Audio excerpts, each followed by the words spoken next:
Hola, ¿cómo están? Les damos la más cordial bienvenida a un nuevo programa Aconcagua es Región. Ya estamos en el último programa del año, ya estamos a punto de pasar al año 2021. Y el día de hoy vamos a hablar de un tema que fue bastante contingencia durante la semana a propósito de la Convención Constitucional y los miembros que deberán ser incluidos en esta futura Convención Constitucional de nuestros pueblos originarios. La Convención Constitucional tiene que ser representativa de Chile. Ya tenemos la paridad y a lo menos se ha avanzado con todos sus defectos y virtudes del proceso en esta inclusión de nuestros pueblos originarios, en esta futura convención constitucional que tendrá por objeto redactar una futura constitución para Chile. No solo vamos a hablar de eso, sino que vamos a hablar de la realidad de nuestros pueblos originarios en la actualidad, no solamente en Chile, sino que también en nuestro valle de la Concagua. Y para eso tenemos dos grandes invitados. En primer término vamos a presentar a María José Núñez. Ella es aconcagüina, es de los Andes, es presidenta de la Asociación Indígena Huicuyen y además es representante de la comunidad indígena Coya Elvira del Carmen Pachao. ¿Cómo estás, María José? Hola, buenas noches, bien. Corrección, yo soy copiapina, pero sí, ya toda una andina, Copiapina. yo ya, sí, nacida en Copiapó y criada en los Andes.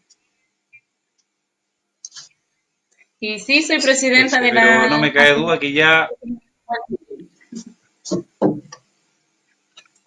quien llega a Concagua normalmente no se va más de Aconcagua. Eso me lo han dicho varias personas. Y además quiero presentar a Pedro Cayuqueo, ustedes ya lo deben conocer probablemente, de las personas que más ha escrito sobre la realidad mapuche. ¿Cómo estás, Pedro? Bienvenido a Concagua de Región. ¿Qué tal, Claudio? Mari Peñi, Mari Lamiel, María José. Un gusto estar en contacto a esta hora de la noche para conversar sobre estos temas tan relevantes. Gracias, Pedro. Con María José, algo ya nos comentó recién de su vida, que nació en Copiapó, luego se trasladó a la ciudad de Los Andes, nuestro valle de Aconcagua. Cuéntanos un poco, para partir, acerca de tu labor como presidenta de esta asociación indígena que existe en Los Andes, como también representante de la comunidad indígena Coya Elvira. ¿Cuál es la labor que tú estás realizando en este momento, vinculada con estas organizaciones que he señalado recientemente? Bueno, en la realidad, nace la tercera generación acreditada como el pueblo Coya, que es el pueblo que yo represento. Nosotros lo que buscábamos aquí en los Andes es fomentar nuestra cultura, darla a conocer, también a través de nuestra asociación poder generar lección a nuestro estudio antropológico, a nuestra cultura, que aquí en Aconcagua no es reconocida. Y sí hay bastante, somos la asociación a la que represento, tenemos 5 pueblos originarios, donde participan Aymara, Ita, Rapanui, Mapuche, y nosotros Coya. Y en mi comunidad también, nosotros buscamos mejorar la calidad de vida de nuestros adultos mayores, porque ellos se encuentran alojados en la precordillera, un sector donde es escasamente la ayuda, la municipio o la ayuda social no llega mucho. Entonces están como en el olvido. Entonces eso buscamos nosotros como joven, nos unimos familiarmente porque una comunidad indígena es familia, es organizada por la familia y son distintas familias de distintos pueblos originarios. Entonces, hemos estado activamente este año, a pesar de todo, de la pandemia, luchando, ayudando a nuestros animales a través de la sequía. Aquí también ayudando a nuestro ambiente en distintos aspectos, social como también tema de salud. Lo cultural, lamentablemente, no hemos podido avanzar, pero hemos estado ahí dando la batalla en la lucha, en defender nuestro estudio antropológico que fue a través de un resultado que nos dio positivo aquí en los Andes. Entonces defendimos la plaza donde estaban los estacionamientos, querían hacer los estacionamientos. Entonces en eso nos enfocamos en este año como asociación, como prioridad en proteger ese estudio antropológico. Excelente, no me cabe duda que has realizado una gran labor. Y por tu parte, Pedro, tú naciste en la Meca Mapuche, cerca de Nueva Imperial, si no me equivoco, por el camino de tierra que llega a Puerto Saavedra, pasando el puente Almagro, por ahí por donde está el Descanso, Nogualwe, Chobolwe, por esas partes. Y tú creo que eres grandes embajadores que tiene el Gualmapu, por decirlo de alguna forma, hacia los chilenos. Y eres una de las ha escrito del tema. Entonces, quiero que nos cuente un poco, para quienes nos están viendo por Frecuencia 7, un poco de tu vida brevemente. ¿En qué momento te trasladaste a Viña del Mar? ¿Qué estás realizando ahora actualmente? Bueno, tal como tú dices, Claudio, yo soy sureño, soy del Gualmapu, soy de la zona de Cautín. Nací en la costa, en Puerto Saavedra. Mis padres andaban de paseo familiar, donde otra gente en ese territorio, y a mí se me ocurrió la idea de nacer allá. Pero mi comunidad está muy cerca de Temuco, en el Valle del Cautín, y ahí yo pasé gran parte de mi infancia. Luego, toda mi vida, al menos 40 años, los pasé en Temuco, estudiando, trabajando, formando familia también. Y ahora último, por mi labor profesional en medios de comunicación en la capital, estamos más bien radicados, por mi parte, acá en la Quinta Región. No era muy atractivo para mí vivir en Santiago, no es una ciudad que me atraiga mucho, y la verdad es que vivir en provincia era un deseo que tenía, y aquí estamos muy cerca de Santiago, estamos a 1 hora y cuarto, 1 hora 20, y es un territorio muy agradable para vivir y también para estudiar, y la verdad es que llevo ya 3 años acá en la Quinta Región. Lamentablemente por la pandemia no he tenido posibilidad en el último año de recorrer como me habría gustado, pero sí he podido establecer contactos con muchos hermanos y hermanas que también están realizando trabajo en este territorio, y que a mí me maravilla exista tanta organización mapuche, indígena, de distintos pueblos. Hay un mundo indígena muy activo que está bregando por sus derechos, por revitalizar su cultura, su identidad, con batallas también ambientales bastante grandes, desafíos tremendos. Y creo que uno que viene del sur, donde está el conflicto más duro, también se siente solidario con las luchas que se dan acá en la Quinta Región. Y particularmente con los hermanos y hermanas que son los habitantes originales de estas tierras. Exacto. Dentro de lo mismo que tú, María José, ¿tú tienes algún grado de conocimiento con respecto a algún catastro, con respecto a la situación de nuestros pueblos, principalmente en el Valle de Agua? Nosotros sabemos de que en el Valle de Agua existieron culturas que lamentablemente desaparecieron, como es la cultura Concagua Salmón, que se cambió el color de su cerámica, la cultura Bato, la cultura Picunche. Lamentablemente en la actualidad no queda ninguno de ellos. Pero sí sabemos que hay algunas comunidades, por ejemplo en Santa María, en Calle Larga. ¿Tú me puedes contar más o menos cuál es la situación de nuestros áreas en el territorio, esta cordillera, la región de Aconcagua, Valle de Aconcagua, o Distrito 6, como le dicen algunos?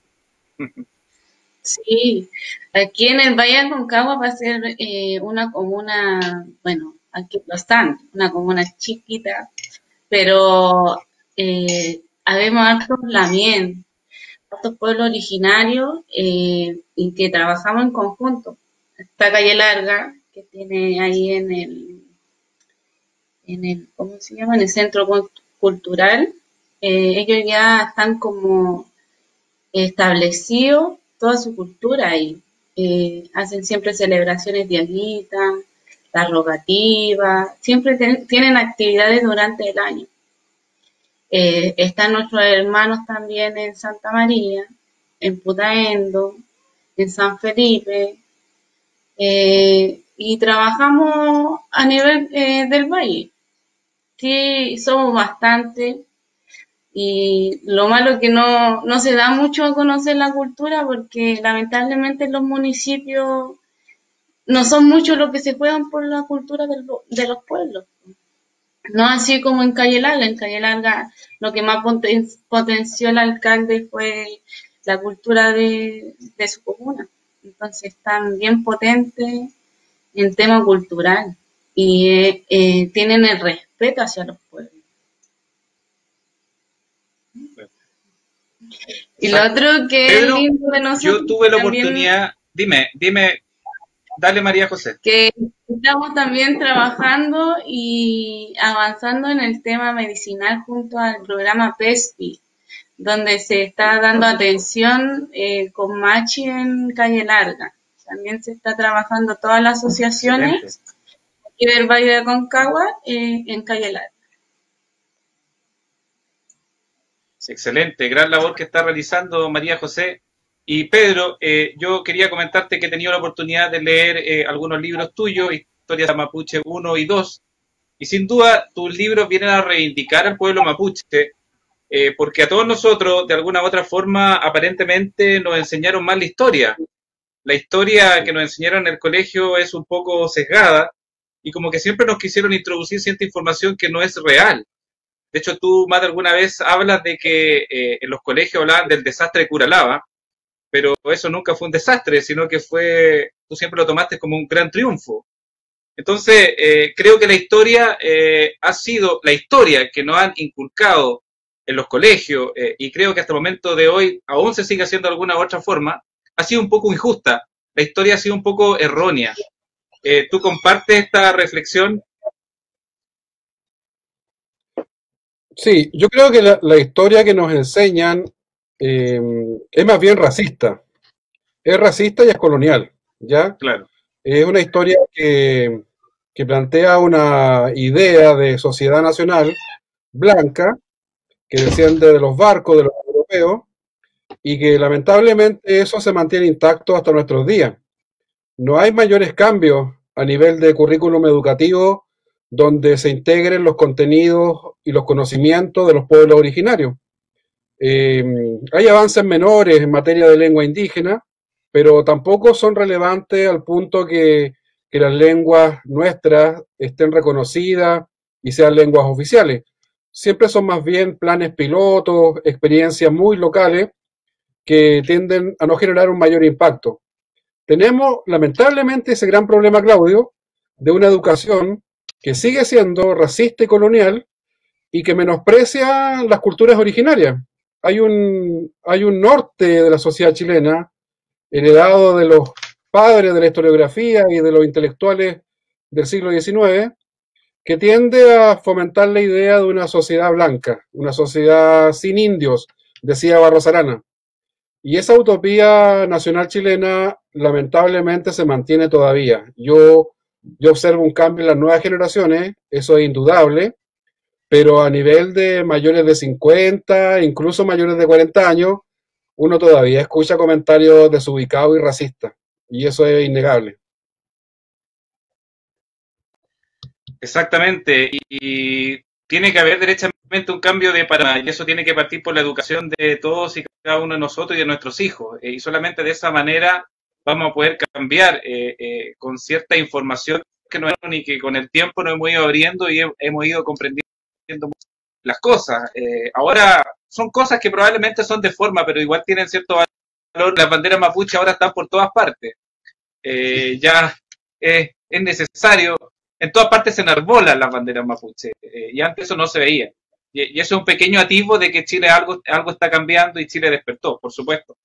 María José, cuéntanos con respecto a cuáles son las perspectivas que tienes para el futuro con respecto a tu agrupación. ¿Qué es lo que te gustaría hacer? ¿Qué es lo que tienen en planes de aquí hacia el futuro? Buscando de cierta forma educar a nuestra sociedad para que saquemos todos estos prejuicios que de alguna u otra forma nos insertaron en los colegios, en distintas partes. Empezando por la educación. A mí me gustaría que aquí en Los Andes nosotros tenemos un proyecto súper lindo, no me quiero adelantar mucho, pero tenemos un proyecto súper lindo en el Cerro La Virgen. Queremos ser nuestro centro cultural con nuestros lamien. También queremos ver, porque también aquí en el valle hay hablantes, entonces también queremos insertar eso en los prekinder, en los jardines.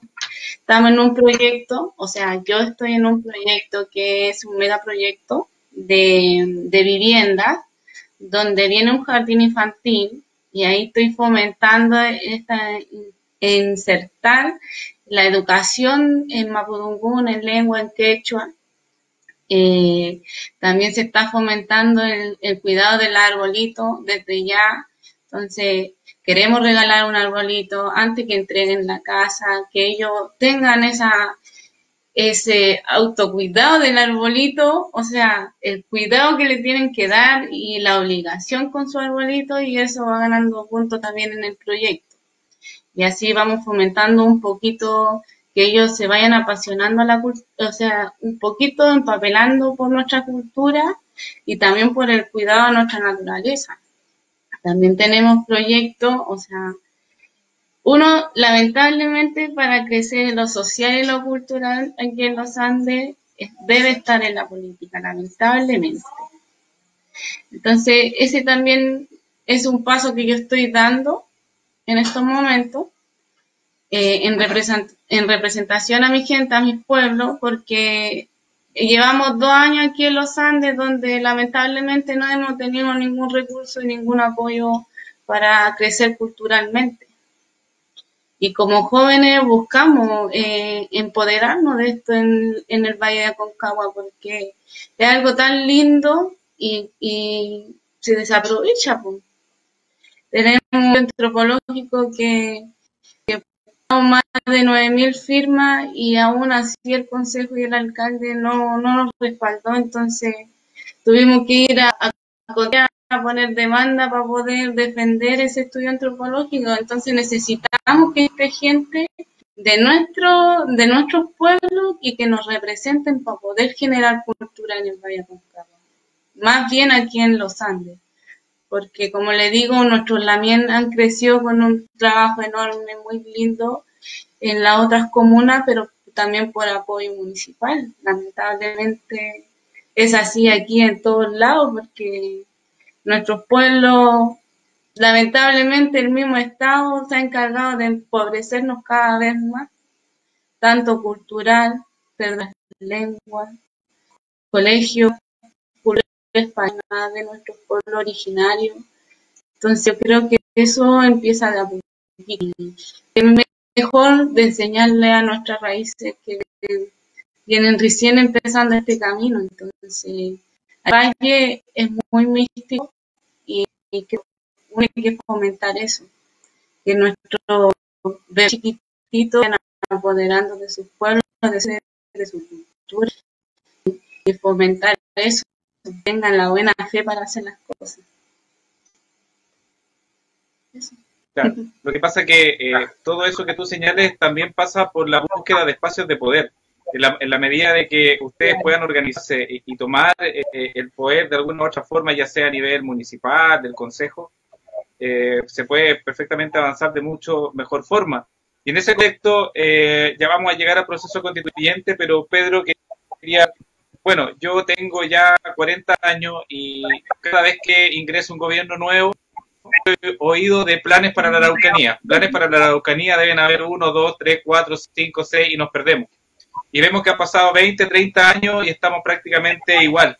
¿Qué es lo que ha pasado de que no ha existido la instancia o no se ha logrado la oportunidad para que se pueda sentar de una vez por todas las comunidades de nuestros pueblos originarios con el Estado chileno y se pueda tener una convivencia legítima, armónica, en miras del futuro? ¿Qué es lo que ha pasado? Sin duda el proceso constituyente venidero es una oportunidad, pero ¿qué es lo que ha pasado en introspectiva de que tantos años que han transcurrido y no hemos llegado a ninguna solución efectiva y viable. Bueno, yo creo que son múltiples factores, Claudio. Hay un factor cultural que está asociado a lo que hablábamos hace un rato, a este racismo cultural que está tan presente por en la sociedad chilena y que impide ver a los pueblos originarios, impide otorgarle valor a las culturas originarias y también impide en los tiempos actuales comprender que son colectividades que tienen derechos, que no son beneficios los que se le da a los pueblos originarios, tampoco son regalos, son derechos que ellos tienen la necesidad de ejercer y que están reconocidos en pactos internacionales, incluso en la ley chilena. Luego hay otro factor, que es el factor político-económico. Nosotros lamentablemente habitamos territorios que están codiciados por distintos grupos de poder. Las empresas transnacionales, extractivistas, mineras, energéticas, madereras, salmoneras del sur. Lamentablemente los pueblos originarios de Arica a Magallanes habitamos territorios que están con muchos recursos naturales, así le llaman los Huincas. Nosotros tenemos otra concepción de esos recursos y somos un territorio que está bajo amenaza constante. Y ese poder económico está trenzado con el poder político. ¿Ya? Eso en Chile es así desde los tiempos de la colonia. Entonces resulta muy difícil avanzar en derechos indígenas, en reconocimiento de derechos indígenas, cuando el derecho indígena colisiona con el derecho de propiedad, con el derecho de emprendimiento económico, en fin, con los intereses económicos poderosos que están hoy día y que el estallido social ha puesto en cuestión. Ahora, esos dos factores son factores que nos han complicado la vida mucho tiempo, pero yo creo que estamos hoy día en un momento de cambio. ¿Ya? Yo no quiero dejar de señalar que siento la esperanza de que esto va a comenzar a cambiar.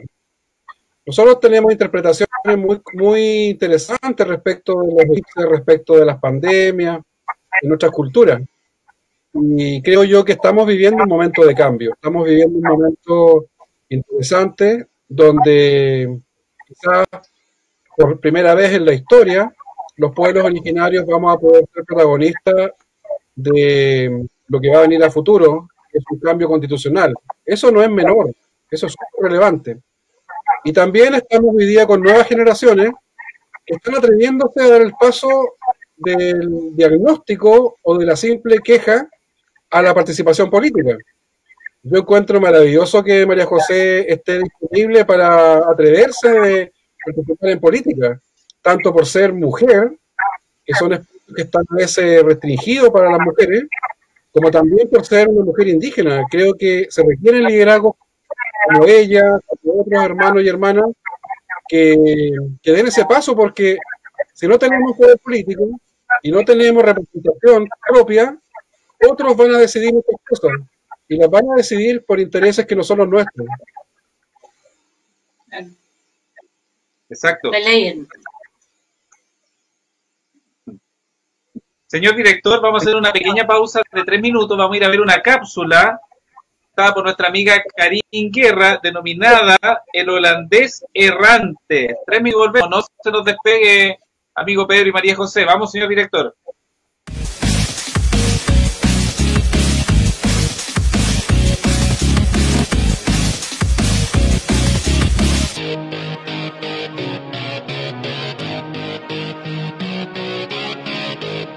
Hola, ¿cómo están? Mi nombre es Karin Guerra y este es un programa de cultura online. Bienvenidos a Magazine. El día de hoy vamos a hablar de una leyenda. ¿Has escuchado alguna vez sobre el barco errante o el barco volador? Esto apareció en la película Piratas del Caribe y tiene relación con un barco que anda en medio del mar deambulando y no llegó a puerto. Eso es lo que dice la leyenda. La verdad es que desde muy lejos otros barcos lo pueden visualizar y aquellos de la tripulación entregan los mensajes a personas muertas hace siglos atrás. Descubramos un poquito más de esta historia. Existen muchas historias de esta leyenda, pero la original es que existía un comandante que se llamaba William, el cual navegaba sobre el mar e hizo un pacto con el diablo para poder navegar tranquilamente aunque vinieran desastres naturales. pero como Dios es omnisciente, la verdad que en castigo lo condena a que pueda estar deambulando por el mar. Desde allí el nombre, el holandés errante. Otra de las versiones que también se dice es que este capitán se enfrentó con una tormenta. Y por otro lado también se decía que hubo un crimen arriba del barco y por eso es que tuvo todos los males del demonio, por así decirlo, y no pudo llegar a puerto como tenía que llegar. Alguna similitud tiene también con la historia del judío errante. ¿Te gustó esta pequeña historia del holandés errante o el holandés volador? Te esperamos en un próximo capítulo de Magazine. Quédate conectado en Cultura Online. Síguenos en nuestras redes sociales de Cultura Online y las mías que son Lulu Karim. Que estés súper bien. ¡Chao!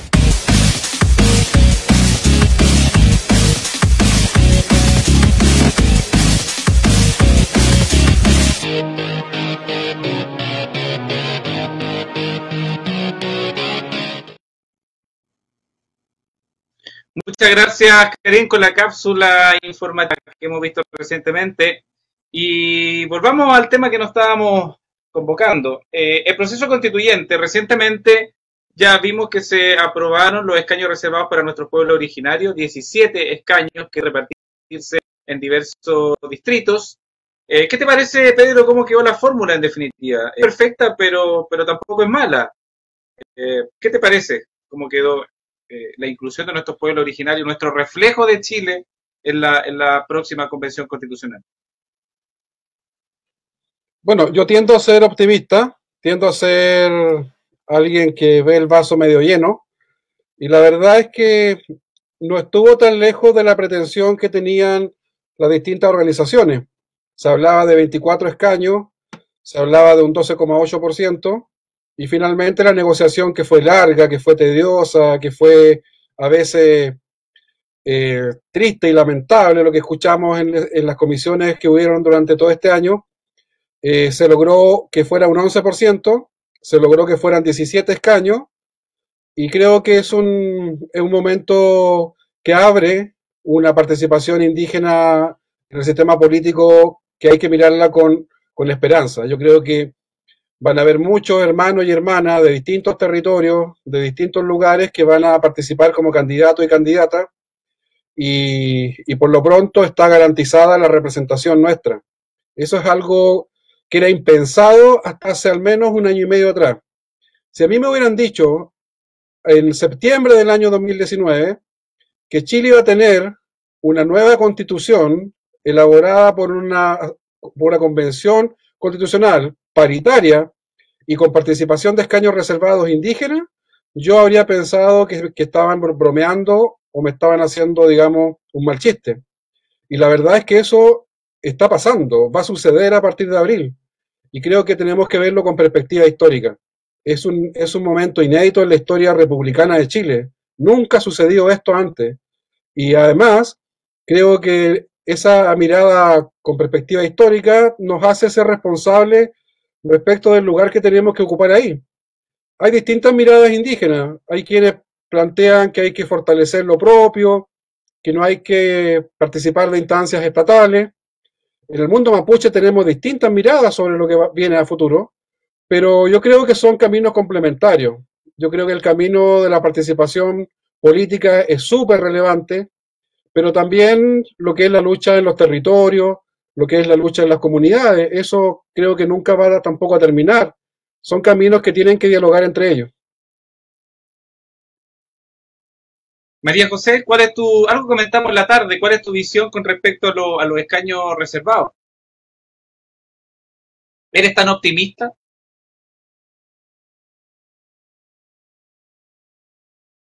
Nada parece. María José. ¿Ahora sí? Confiada. ¿Ahora sí? Ahora sí, estamos. Sí. Está le estaba comentando que no deja de ser importante el tema de que nuestros pueblos tengan su escaño reservado, pero sí creo que la forma que lo realizó el gobierno no fue o sea, la más acertada. Porque nosotros no nos podemos olvidar que nosotros somos autónomos y somos, ¿cómo explicar la palabra? Se me fue.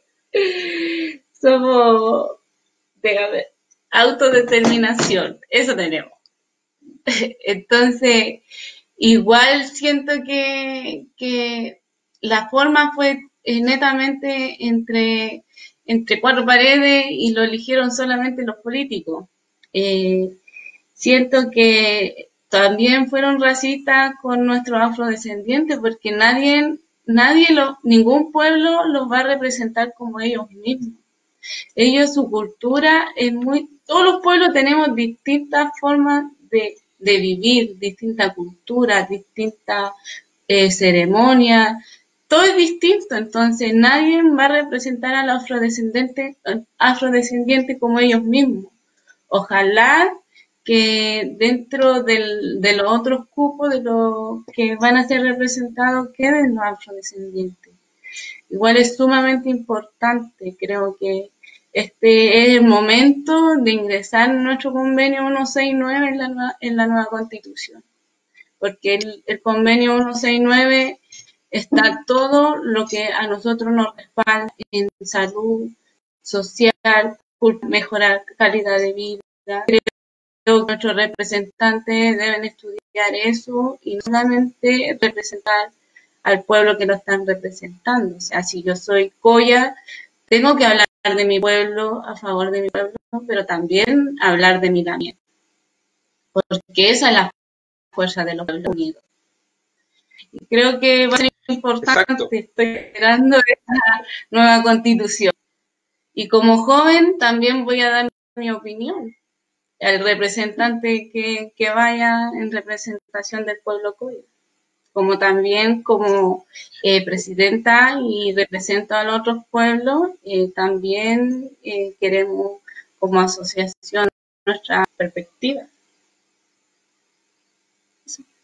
Excelente. Y en relación recién con la autodeterminación, voy a citar parte de un texto de Luis Villavicencio Miranda. Sostiene, existen 193 países reconocidos por la ONU, 193 países reconocidos por la ONU, donde conviven más de 600 grupos que hablan una lengua viva y otros 5.000 grupos étnicos, siendo Islandia y las Coreas ejemplos de países más o menos culturales homogéneos.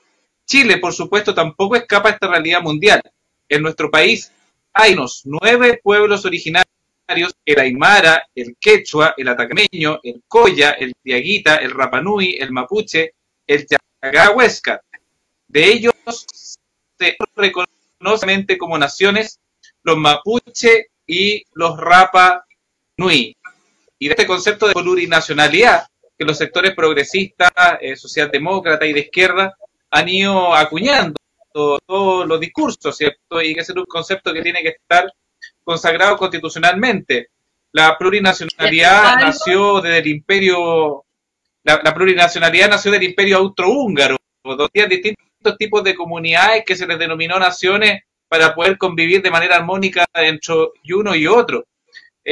Pero, ¿qué implica la nacionalidad? Porque a veces da la sensación que es como un concepto un poco que está como en el aire, que es como difícil aterrizarlo. ¿Qué es lo que es la plurinacionalidad, Pedro? Bueno, esa cita que tú leíste tiene toda la razón. Lo que caracteriza al mundo es la pluralidad de grupos étnicos, naciones, pueblos, y no estas 200 cajitas en las cuales estamos encerrados, que son los estados, y que tienen bandera en Naciones Unidas. El mundo es mucho más amplio y mucho más diverso. Entonces lo que sucede muchas veces es que hay una nación mayoritaria, que a veces también es minoría, pero tiene el poder económico y político, y es la nación que es la que está sobre representada a nivel de los estados nacionales. En el caso latinoamericano, acá se implementó desde la independencia repúblicas que copiaron el modelo francés del Estado-Nación. Y así las nacionalidades indígenas, los pueblos originarios, quedamos atrapados en esta cajita en la cual solamente una cultura, una lengua, una cosmovisión, un paradigma cultural tenía validez y el resto tenía que desaparecer o simplemente asimilarse a la cultura mayoritaria. Eso ha ido cambiando con los años, eso ha ido cambiando en la región, en Latinoamérica. Hoy día tenemos constituciones muy avanzadas al respecto, en Ecuador, en Bolivia, también a nivel de estados y países que no son precisamente de tendencia de izquierda a los gobiernos, como Colombia. Hay bastante avance en Colombia al respecto igual. Y Chile, lamentablemente, es como el mal alumno de la clase. Chile está como en el último lugar. Y acá está muy presente esa idea de la nación chilena, de la nación única, y de un territorio, de un Estado unitario, donde incluso nos caracteriza un centralismo bastante brutal. Entonces lo que tenemos que hacer es hacer una pedagogía gigante con la gente y explicarle que dentro de un Estado pueden convivir distintas naciones. Acá habita, en Chile, en lo que conocemos como Estado chileno, habita la nación chilena, obviamente, pero también otras 10 naciones originarias, que a mí me gusta llamarle primeras naciones. El concepto que se usa en el hemisferio norte para referirse a las tribus, que es el concepto de First Nation, a mí me gusta mucho, porque está diciendo que somos las primeras naciones, somos preexistentes a los estados, y esa realidad es la que debiera quedar consagrada en la Constitución, en el preámbulo de la Constitución, en la poesía de la Constitución, de que Chile es un estado que está integrado por la nación chilena más otras 10 naciones originarias. Ese avance es un avance gigantesco, no solo simbólico o mental, porque la plurinacionalidad también lleva aparejado el ejercicio de derechos colectivos. Y eso es lo que podría permitir en el futuro que florezcan las autonomías, que florezcan los autogobiernos, que florezcan los modos propios de cada pueblo para autodeterminarse a nivel local. Exacto, tienes mucha razón en lo que tú dices, porque siempre nos han enseñado de que Chile es una sola nación. Incluso constituciones previas decían de que Chile es un Estado católico apostólico romano, imponiendo desde ya una religión constitucionalmente. Entonces, como tú señalas recientemente, esto es fundamental a través de los cambios que se deben hacer, ojalá desde el proceso constituyente, desde los puestos de poder, por efectos de cambiar el paradigma hacia las nuevas generaciones. María José, en ese sentido, somos plurinacionales, por supuesto, ¿no? ¿Cuál es tu visión con respecto a esta materia? Sí, son muchos pueblos, como dice Amy Lamien, somos naciones. Somos naciones dentro de Chile y eso debe estar en la Constitución. También lo que quería rescatar del texto es que ya somos 10 pueblos, no 9. También están nuestros hermanos Chango, que fueron hace poquito ya incluidos en la ley y reconocidos por Chile, y creo que así vamos a seguir escribiendo historia y van a seguir apareciendo más naciones, más pueblos, porque falta estudio todavía que realizar. Exacto. Pero, ¿y basta con consagrar constitucionalmente a los pueblos originarios? ¿Basta con que el preámbulo o el título preliminar de la Constitución diga Chile es un Estado plurinacional? Porque esto se tiene que traducir a cuestiones más concretas. No basta consagrar constitucionalmente a nuestros pueblos originarios, sino que tenemos que entrar a revisar un estatuto más específico que diga la relación con cierto grado de autonomía, cierta potestad decisoria para determinadas materias, cierta posibilidad de dictar normas que rijan para un determinado grupo y que sean dictadas por el mismo grupo y no desde el Congreso Nacional. Entonces, creo que no basta la consagración. Si entramos a hilar temas, tendríamos que agregar. Claro, no puede ser solo un ejercicio declarativo que no tenga después correlato en la existencia cotidiana de los pueblos. Yo adhiero al concepto de la autodeterminación, yo adhiero a la idea del autogobierno. Yo soy enemigo de los estados centrales, de los estados unitarios, de esta idea tan jacobina francesa que lamentablemente Chile adoptó en el siglo XIX. No olvidemos que Chile, el primer proyecto que tuvo de Estado fue un proyecto federal. Y quizás estaríamos hablando de otra cosa hoy día si Chile hubiera seguido siendo un Estado federal. Lamentablemente la experiencia federal chilena terminó en una guerra civil, fue derrotada en Lircay, y de ahí tenemos este Estado monárquico presidencialista que atiende y desde Santiago, y que todos sufrimos las consecuencias, no solamente los pueblos originarios, sino también la población chilena que habita en regiones, en provincias. Entonces, yo adhiero mucho a la idea de las autonomías, a la idea del autogobierno, a la idea de los territorios que toman asimismo atribuciones de gobernanza de recursos, gobernanza local, incluso justicia, incluso aplicación de justicia basada en sus patrones culturales. Pero para llegar a ese ideal, para llegar a ese momento epifánico de un Chile diverso que respeta esa diversidad, tenemos que en primer lugar ser muy realistas, y lo primero que tenemos que hacer como objetivo es enviar la Constitución del año 80 a la papelera de reciclaje. Esa Constitución heredada de la dictadura, lamentablemente, es una camisa de fuerza. Es una camisa de fuerza que impide que florezcan proyectos como las autonomías indígenas, por ejemplo. Y la verdad es que una Constitución de carácter plurinacional nos abre un abanico de posibilidades que obviamente van a tener también que ser fruto de la lucha de los pueblos. ¿Sí? La Constitución no es una varita mágica que va a solucionar los problemas. Va a tener que seguir existiendo demandas, lucha, movilización, probablemente protesta, porque las conquistas se logran a través de la movilización. Y eso va a seguir siendo así en el futuro. Pero sin duda, una nueva Carta Fundamental con un carácter más inclusivo nos va a permitir que al menos el camino que tengamos a partir de los próximos 40 años sea más transitable.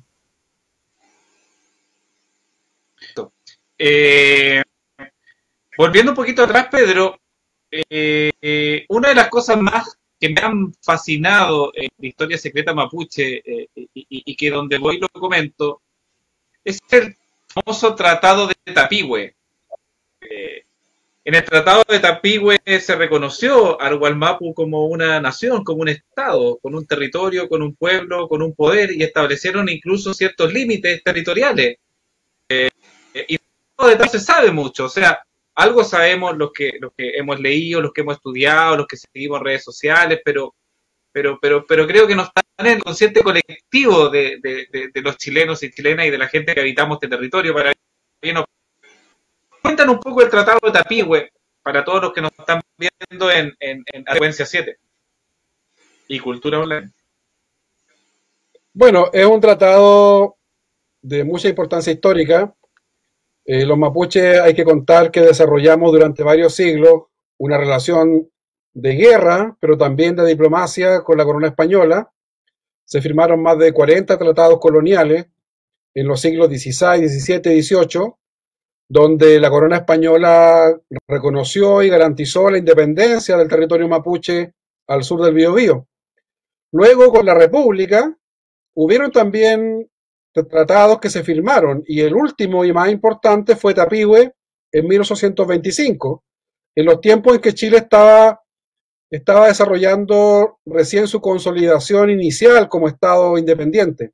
Ya hablamos de la época de los ensayos constitucionales, hablamos de la época incluso de algunas guerras civiles, y en ese momento Ramón Freire, director supremo, que sucedió a O'Higgins, él ordenó, digamos, y organizó un tratado, un parlamento con los mapuches en la zona de Yumbel. Actualmente eso es la región de Ñuble. Y fue un tratado muy relevante en la historia, porque se reconocieron, como tú bien dices, la independencia mapuche, se reconocieron la frontera, se establecieron acuerdos comerciales, acuerdos judiciales, incluso extradición de prisioneros, que es algo muy curioso porque es lo que firman hoy día los tratados, los estados modernos. Y esa convivencia de dos naciones, lamentablemente se fue al carajo cuando Chile y Argentina, al menos 40 años después, deciden invadirnos militarmente. Ese tratado cumple el 2025, se cumple el bicentenario, se cumplen 200 años de Tapihue el 2025. Y algunos hemos propuesto la idea de por qué no volver a Tapihue. ¿Por qué no volver a Tapihue a parlamentar como se hacía en aquellos tiempos? No con las mesas de diálogo que los gobiernos montan cada cierto tiempo, donde lo más común es que sienten a su clientela indígena partidista y hablen de proyectos de desarrollo, planes Araucanía o cosas de ese tipo, sino un parlamento a la antigua, que donde los estados reconocían las jefaturas indígenas, se establecían acuerdos solemnes, que se cumplían con el tiempo, y yo creo que falta volver a esa época, falta volver a la época de los parlamentos de verdad. Y Tapihue puede ser una fecha muy simbólica para volver a un nuevo camino. Sería maravilloso, me parece una idea excelente. ¿Y en qué momento vino el punto de inflexión? Tú me dices de que conjuntamente Argentina con Chile invadieron derechamente el Wallmapu, pero probablemente hubo algo que gatilló que se rompiera de cierta forma este tratado de Tapihue. Por ahí está Cornelio de Saavedra. ¿Cómo ocurrió esto?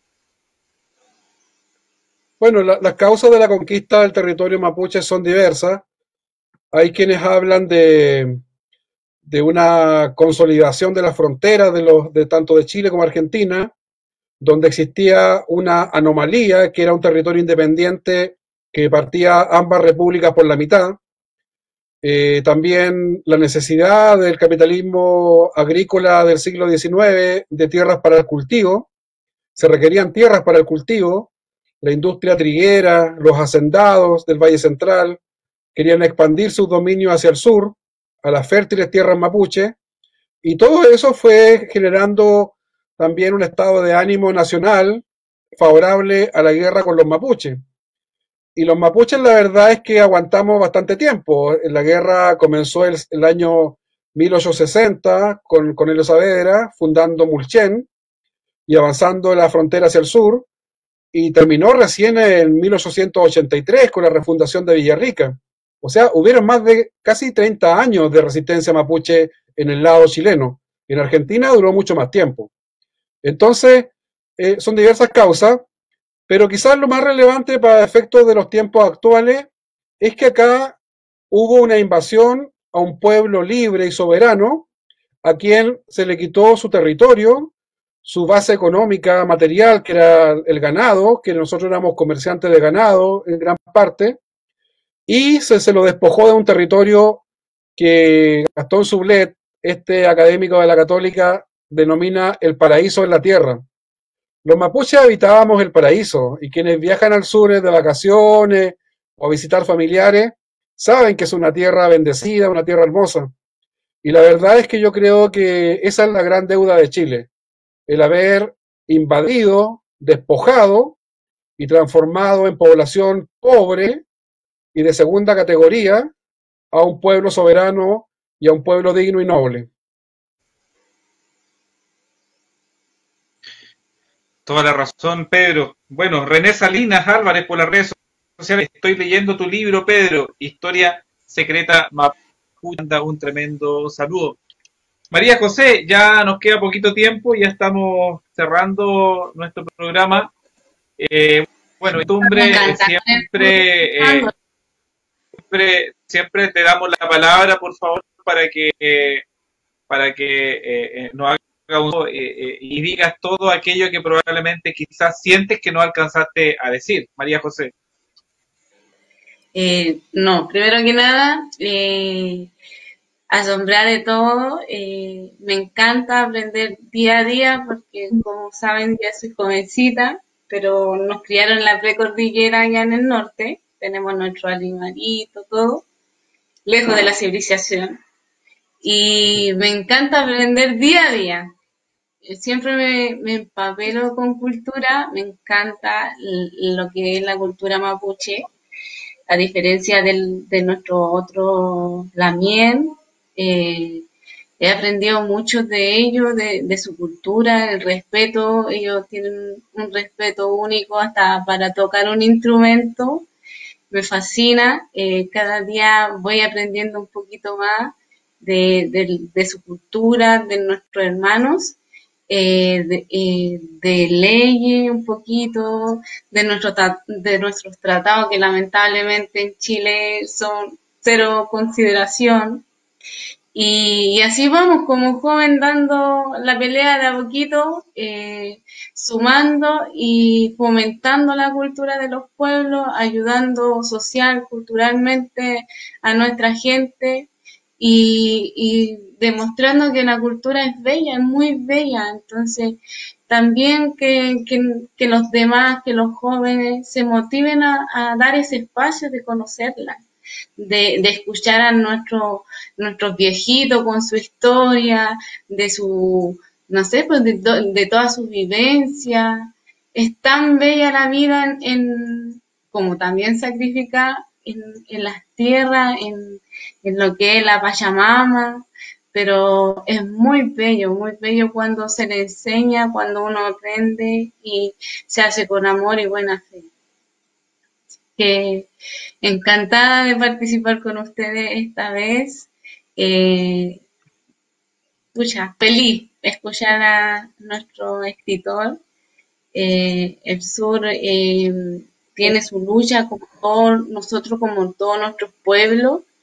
No nos olvidemos de nuestros lamien nortinos porque también sufren mucho, están muy, muy empobrecidos, no reciben ningún recurso.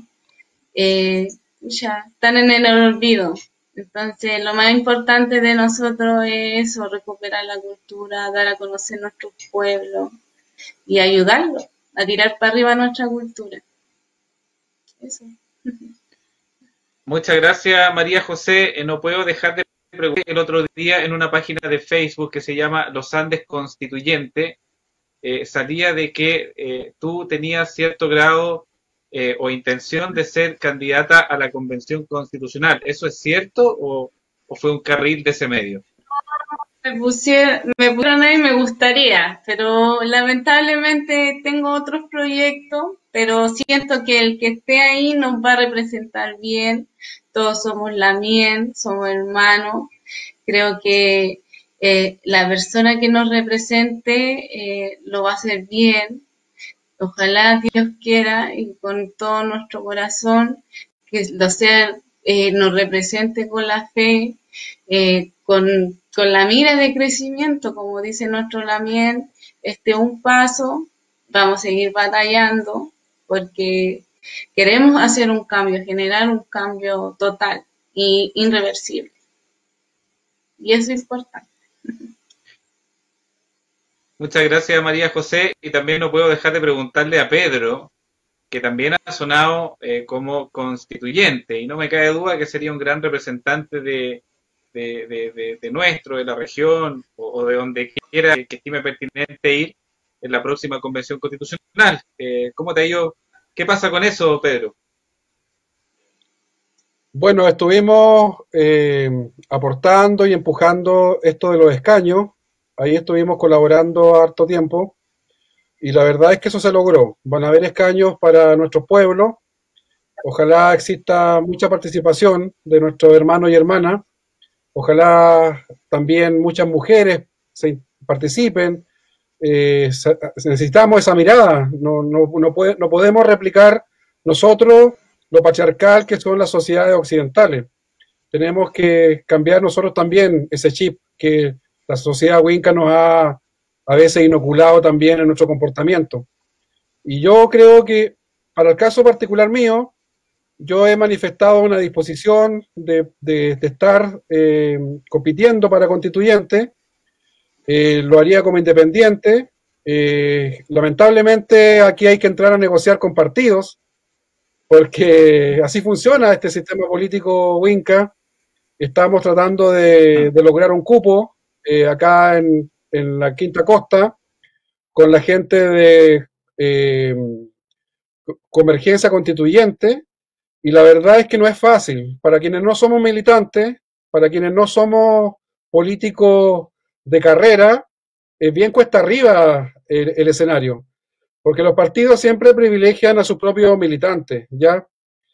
Uno viene del mundo de la cultura, de los libros, de las letras, pero estamos batallando, ojalá tengamos novedades antes del 11 de enero, cuando se cierra el límite de candidatura, y me gustaría mucho representar las ideas que hemos planteado en este conversatorio. No lo haría por los escaños reservados, creo que eso está dirigido más bien a nuestra gente de comunidades, asociaciones y gente que trabaja en los territorios. Yo si compito, voy a competir en la competencia regular, de igual a igual con el resto de los candidatos, y si sucede, espero tener, digamos, la confianza y el apoyo de la gente que me ha ido conociendo en el tiempo. Excelente. Concuerdo con lo que tú dices. La cancha quedó dispareja para los independientes. Armar una lista y postular a la constituyente, las posibilidades son muy bajas. Por tanto, hay que recurrir necesariamente a la buena voluntad o a la buena disposición, entre comillas, de los partidos políticos que le den un cupo a los independientes y a las independientes que tengan alguna posibilidad de estar en la próxima convención constitucional. Y el distrito 7 es una maravilla, toda la quinta región o gran parte de la quinta región costa, es un gran distrito. Nosotros acá estamos en el distrito 6, que es la parte andina, la parte cordillera de la quinta región, también es un distrito enorme, hay cerca de 30 comunas que va de la cordillera al mar.